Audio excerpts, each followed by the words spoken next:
Salut, bienvenue pour cette nouvelle vidéo. Je n'ai aucune idée de quand sort cette vidéo pour vous. Pour moi, on est le 11 février à l'heure où je tourne cette vidéo. Enfin, en tout cas, ce début de vidéo, c'est un format de vidéo que je fais de temps en temps quand j'ai une saga pour le faire. En fait, en général, une trilogie ou une saga en 4 tomes. C'est-à-dire que je lis le premier tome d'une saga. Je tourne comme un bout de vidéo pour parler de ce tome 1, puis je lis le tome 2 et je tourne un bout de vidéo pour parler du tome 2, etc. etc. jusqu'à arriver à la fin de la saga. Et quand j'ai lu toute la saga, je rassemble tous ces bouts de vidéo et ça fait une vidéo complète sur la saga.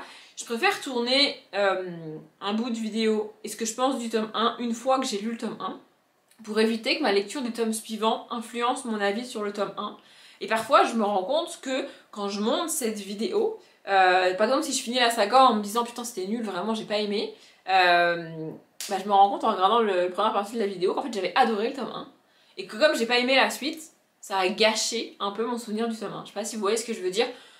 J'espère pas que ça arrivera avec cette saga, puisque cette saga, donc vous l'avez vu dans le titre, c'est Hunger Games de Suzanne Collins. C'est une relecture pour moi et j'ai réalisé d'ailleurs que je suis plus trop sûre, mais il me semble que ça fait 10 ans, quasiment pile, que j'ai lu Hunger Games pour la première fois, puisque j'ai commencé, alors vous allez voir ça n'a rien à voir mais ça va m'aider pour l'historique, j'ai commencé à lire Harry Potter de J.K. Rowling à la fin de l'année scolaire 2010-2011, parce qu'en fait j'ai commencé à lire Harry Potter l'année où le dernier film est sorti. Le dernier film, donc Harry Potter et les Reliques de la Mort partie 2, est sorti en juillet 2011 et donc en juin-juillet 2011 j'ai commencé à lire Harry Potter. J'ai mis toute l'année scolaire du coup jusqu'à juin-juillet 2012 pour lire Harry Potter.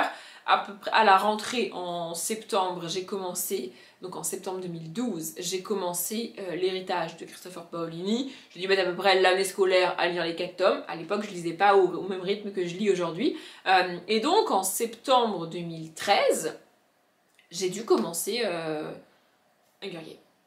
Sauf que je me rappelle avoir lu Hunger Games sous la pluie. Donc ouais, j'ai dû lire Hunger Games entre septembre 2013 et peut-être février-mars 2014. Donc ça fait à peu près 10 ans que j'ai lu Hunger Games. J'avais pas tilté que ça faisait réellement 10 ans, mais écoutez, c'est le cas. Bref, donc, dans cette première partie de vidéo, je vais vous parler de Hunger Games, le tome 1, de Suzanne Collins. C'est une saga que j'ai adorée la première fois que je l'ai lue. Et c'est une saga c'est un tome 1 que j'ai de nouveau adoré là, à la relecture. J'adore cette histoire, j'adore ces personnages. Et à la relecture aujourd'hui, ce tome 1 est presque vide. En fait, ça me fait le sens. J'ai lu ce tome 1 hyper vite, hein, vous le savez si vous m'avez suivi en vlog au début de l'année pour vous, du coup. Je l'ai lu en 3 jours et demi, un truc comme ça. Et donc en fait, c'est ce genre de bouquin où je le lis vraiment, vraiment très très vite. Et une fois que je l'ai lu, je me dis, en fait, il s'est pas passé mille et un trucs dans ce bouquin. Pas tant que ça en vrai, tu vois. Bon, ça reste quand même Hunger Games, ça reste quand même pas mal bourré d'action, il y a quand même des scènes très très fortes, dont une mort qui est particulièrement difficile dans le bouquin. Je vais commencer par résumer le bouquin. Je vais essayer dans cette vidéo de pas trop spoiler, j'ai pu spoiler en vlog, mais je vais essayer de pas trop spoiler dans cette vidéo là. Dans Hunger Games, on va rencontrer Katniss, qui est une jeune fille de 16 ans. On est dans une dystopie, et la société est organisée en districts. Il y a 12 districts. Donc en gros les districts 1, 2, 3, c'est les districts les plus riches avec les gens les plus à l'aise, les plus confortables, vous voyez. Et plus tu descends dans les numéros de districts, moins les gens ont de la chance, entre guillemets, c'est-à-dire que plus ils sont affamés, moins ils ont de moyens, moins ils ont d'argent, plus c'est la galère, en gros. Et Katniss vit dans le district 12. Donc elle a pas une vie très très fun, vraiment.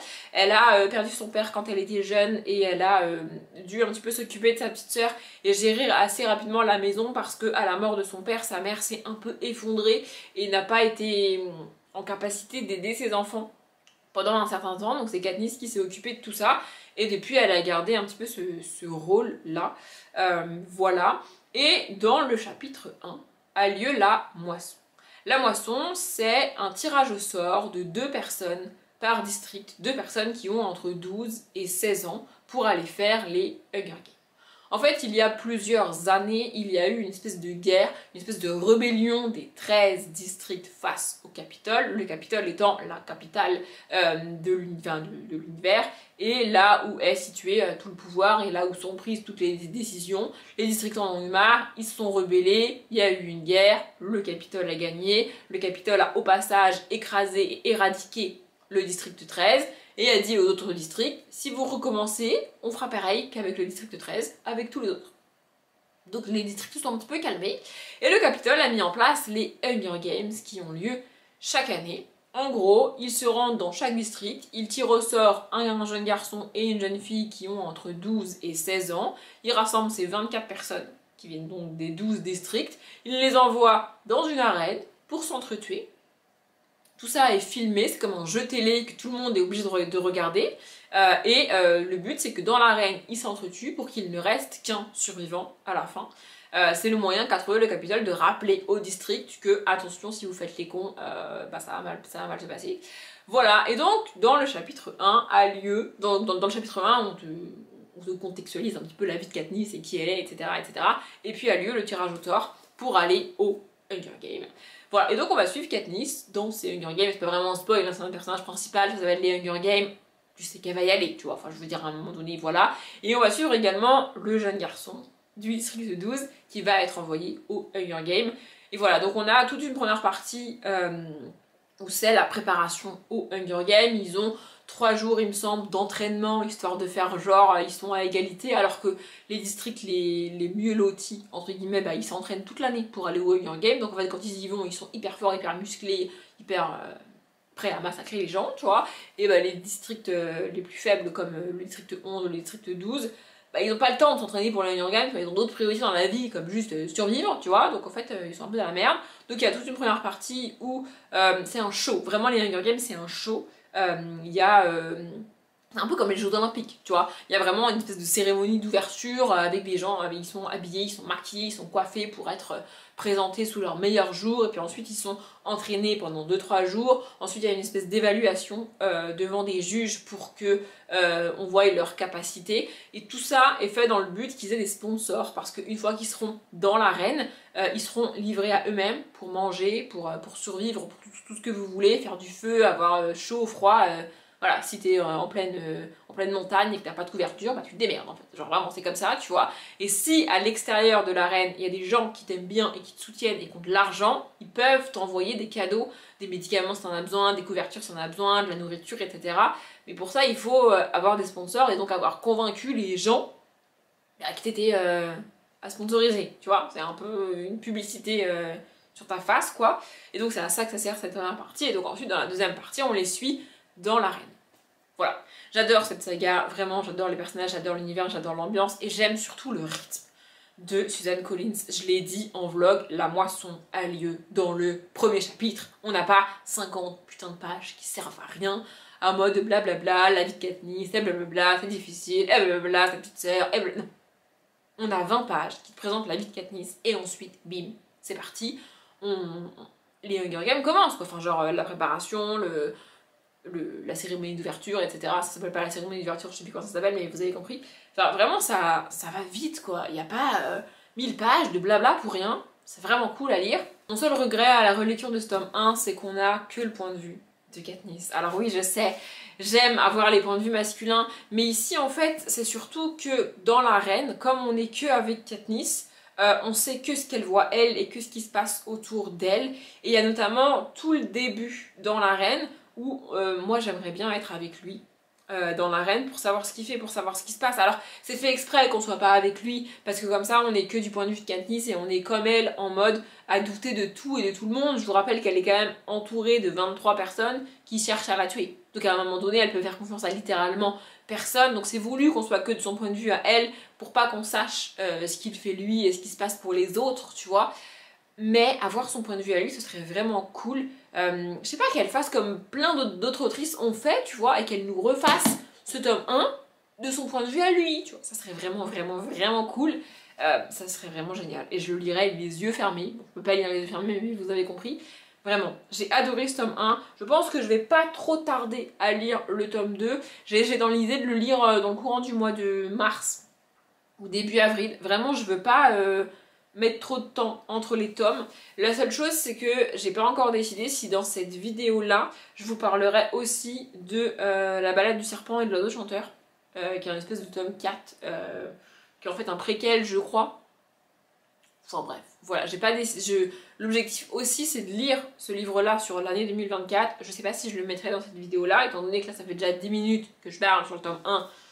Je ne pense pas, mais voilà, j'ai adoré ma relecture. En fait, j'ai autant aimé ce tome 1 là en 2024 que la première fois en 2013 ou 2014, je ne sais plus. J'ai hâte de lire la suite et je me rappelais quand même vraiment bien de ce tome 1. Je me rappelle, je pense, un peu moins du tome 2, même si je sais qu'il se passe encore des dingueries et encore des morts dans le tome 2. En même temps, on parle d'un jeu dans lequel il y a 24 personnes et le but c'est qu'à la fin il en reste 15 vivants, donc forcément il y a beaucoup de morts, tu vois. Mais oui, bref, je vais arrêter de parler de ce tome 1. Je vais aller dans quelques semaines pour moi lire le tome 2 et je reviendrai vous parler du tome 2 maintenant. Je vous reprends dans cette vidéo. Franchement, je pense qu'on est à peu près un mois, peut-être un mois et une semaine après ma lecture du tome 1 au moment où je tourne ça, et ça fait déjà quasiment une semaine que j'ai lu le tome 2. D'ailleurs, je suis désolée pour la luminosité dans ce bout de vidéo. Mais exceptionnellement, je tourne une vidéo le soir. Normalement, je les tourne toutes le matin. Mais là, j'ai pas d'autre choix que de la tourner maintenant. Sinon, je vais oublier ce que je veux dire dans ce bout de vidéo. D'ailleurs, j'ai potentiellement commencé à oublier déjà. Et alors, je sais pas quand est-ce que sort cette vidéo pour vous. Mais alors, moi, je tourne ce bout de vidéo, il pleut. Il pleut, il fait gris et c'est une catastrophe. Donc, la caméra gère très bien la luminosité. Peut-être que vous voyez pas la différence par rapport à d'habitude. Mais au moins par rapport au plan d'avant, je pense. Bref, en tous les cas, j'ai lu le tome 2 de Hunger Games, donc l'embrasement, et c'est ce que je disais en vlog, alors il y a probablement quelques semaines, quelques mois pour vous, mais en fait c'est très compliqué de parler des tomes 2 et 3 de Hunger Games sans spoiler complètement le tome 1. Et du coup je peux pas résumer ce tome 2 évidemment, mais je peux pas non plus donner trop de détails parce qu'on a beau être en 2024 et il y a des gens qui n'ont pas lu Hunger Games, qui n'ont pas encore découvert Hunger Games, et j'ai pas envie de gâcher Hunger Games à ces gens-là en fait. Hunger Games c'est trop bien, j'adore Hunger Games, je trouve ça génial. J'avais peur en recommençant les Hunger Games de me rendre compte que en fait j'aime pas les personnages autant que je les aimais dans mon souvenir.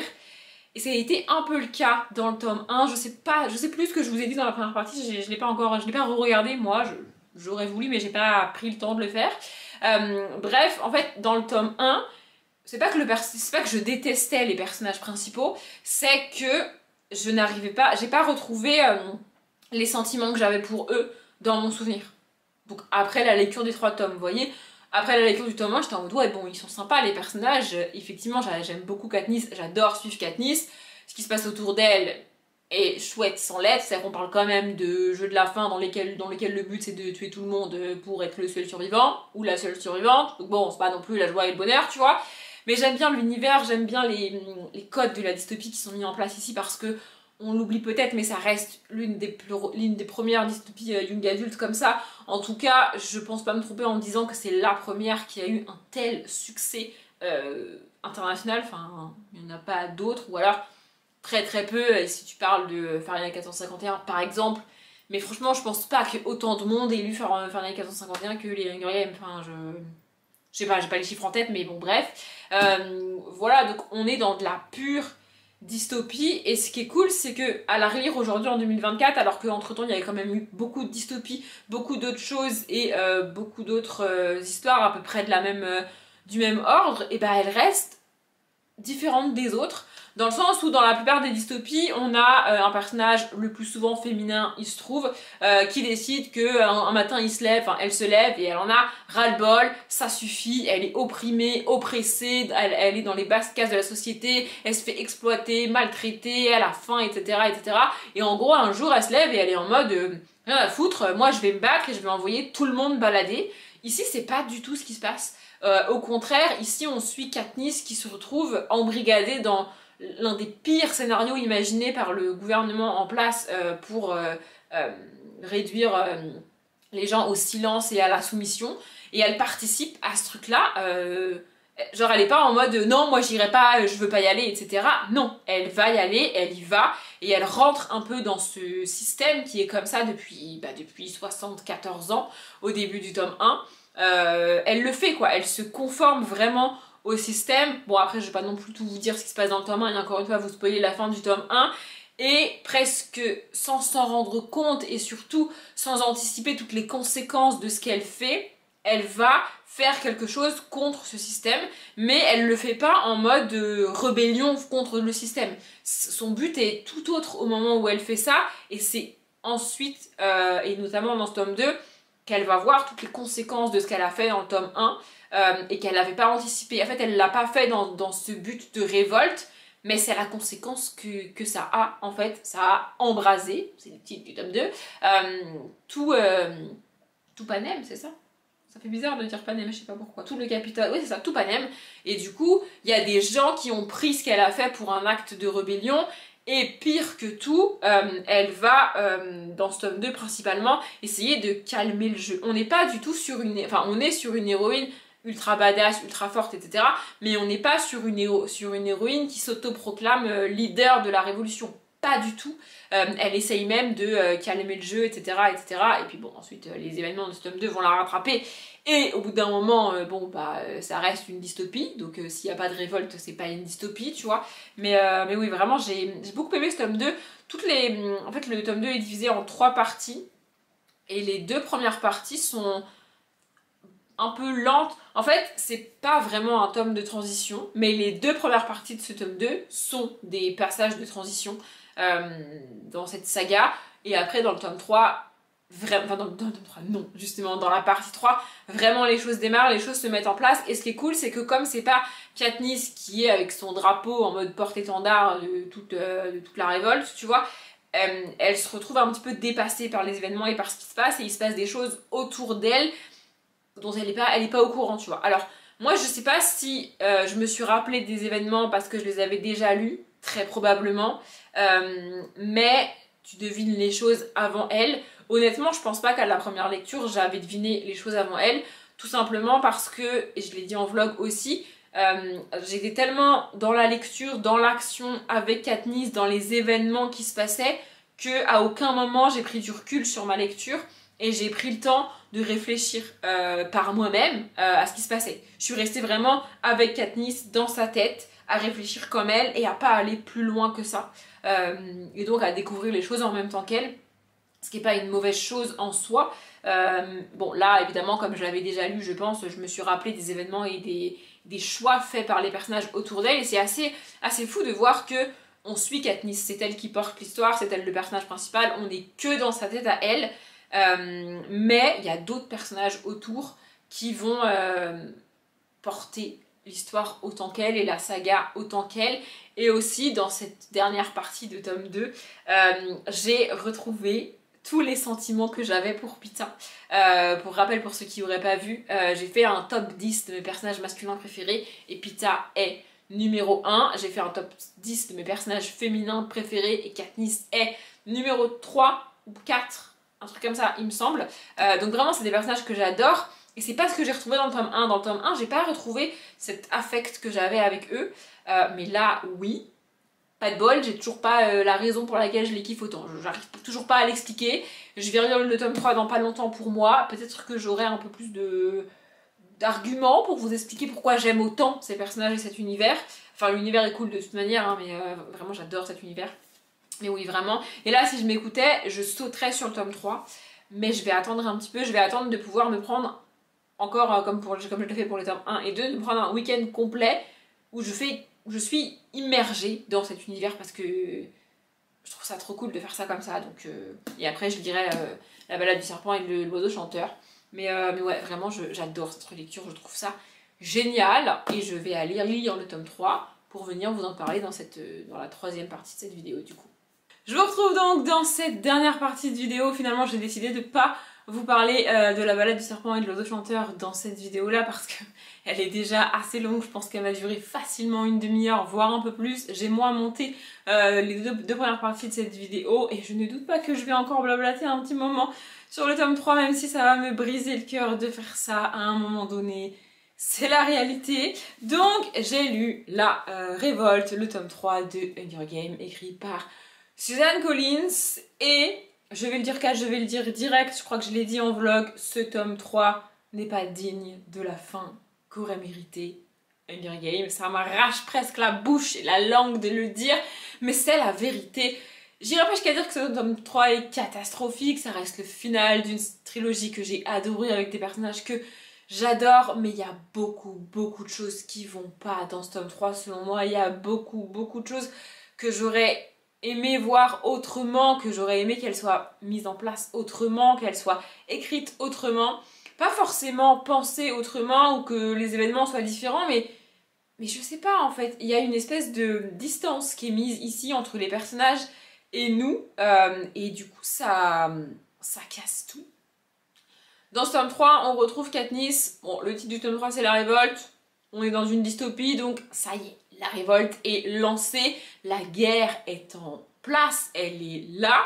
Et on est censé être en plein dedans. Mais Katniss n'y est pas.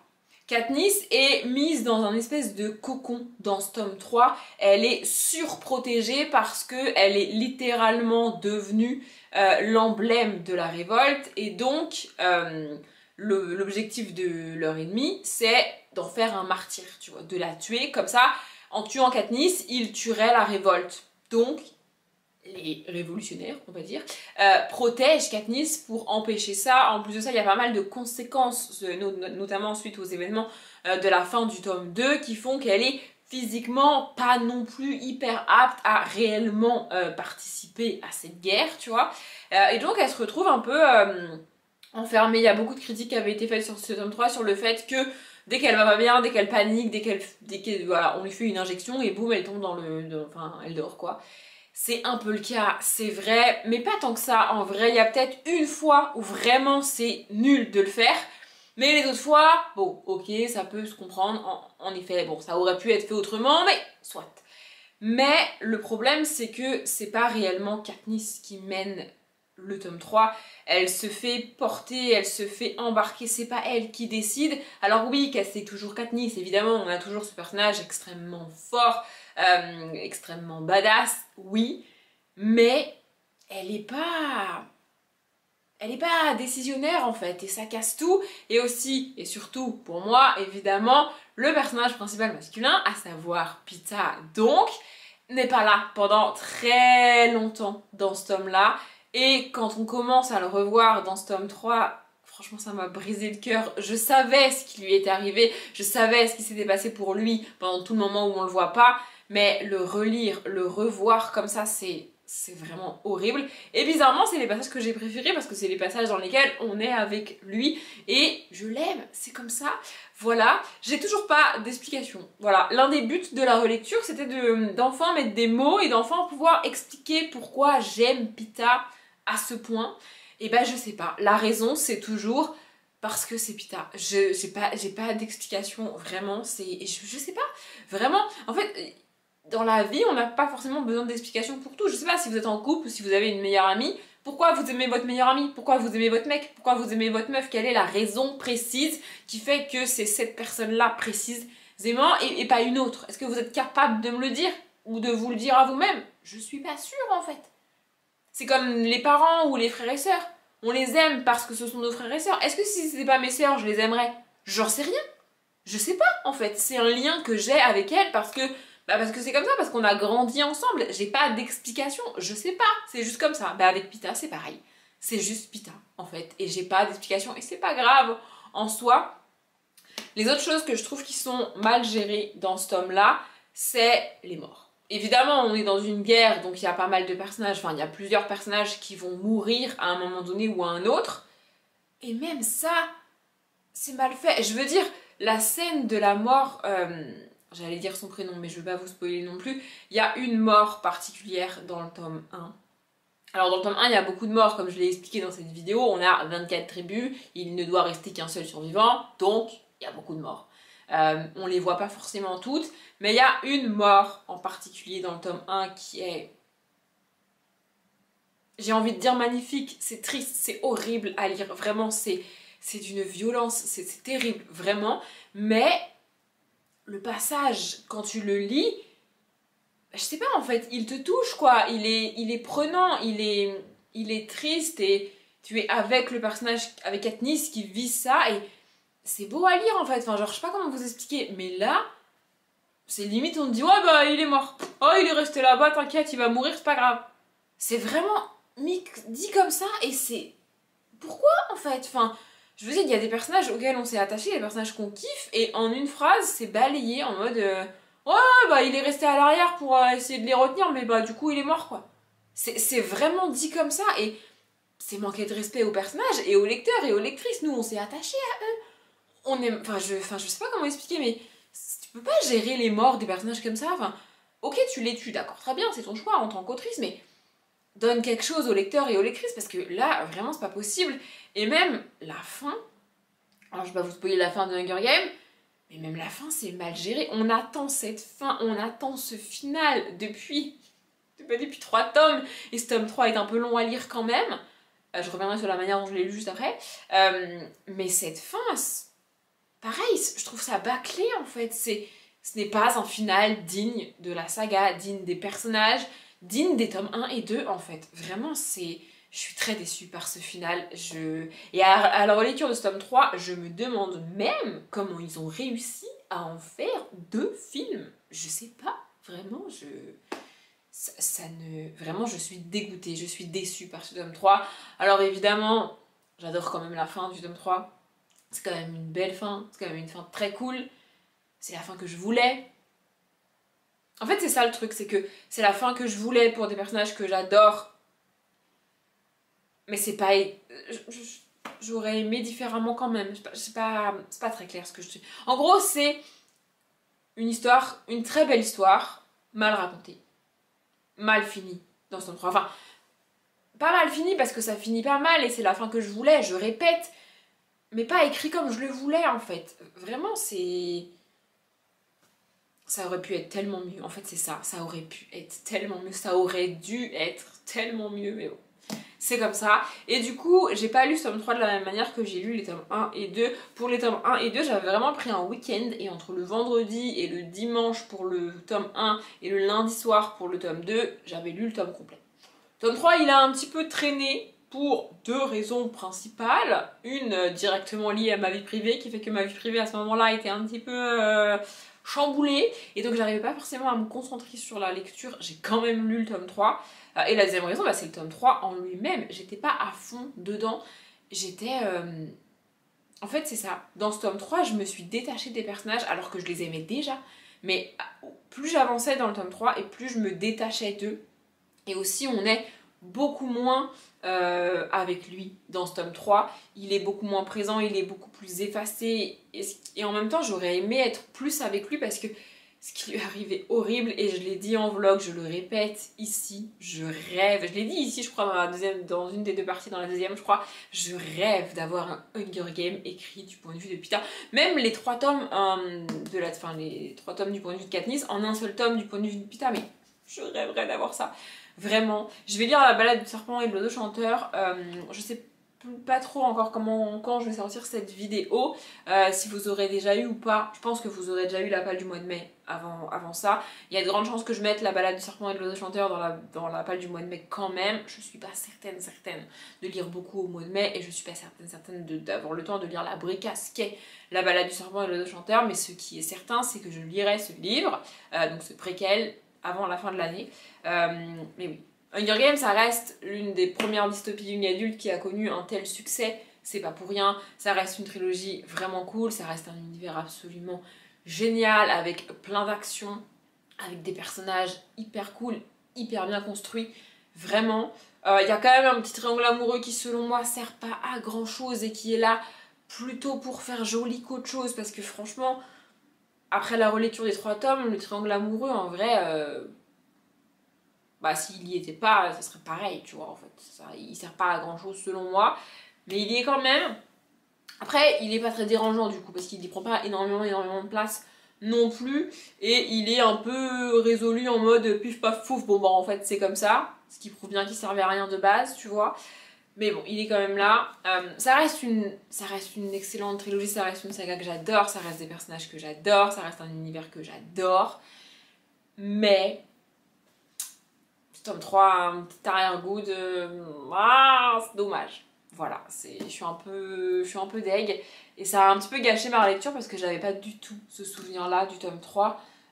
Après, peut-être que relire le tome 1 en connaissant l'histoire du tome 1, tu vois des choses que t'as pas vues à la première lecture. Alors que dans le tome 3, c'est pas le cas. Tu connais la fin, bah tu connais la fin en fait. Et il n'y a pas de truc auquel faire attention, il n'y a pas de... Oui, en fait, il n'y a pas de plus-value à la relecture du tome 3 une fois que tu connais la fin, alors que selon moi, il y a une plus-value à la relecture du tome 1 et 2 une fois que tu connais la fin. C'est ça le truc aussi pour cette relecture, mais voilà, je suis un peu dégoûtée. J'ai quand même relu ce tome 3 jusqu'au bout. Ça a été un peu une souffrance sur les dernières pages, je vais pas vous mentir, mais je l'ai quand même relu. Comme je l'ai dit, cette vidéo est bien assez longue, en même temps on parle d'une trilogie que j'ai absolument adorée, donc j'ai beaucoup blablaté dessus. J'espère que j'ai pas trop spoilé pour les gens qui n'auraient pas lu la saga, j'espère que la vidéo vous a plu, si vous l'avez regardée jusqu'au bout. Merci, moi je m'arrête là, comme d'habitude je vous souhaite une bonne journée, un bon après-midi, un bon appétit ou une bonne nuit, et je vous dis à bientôt.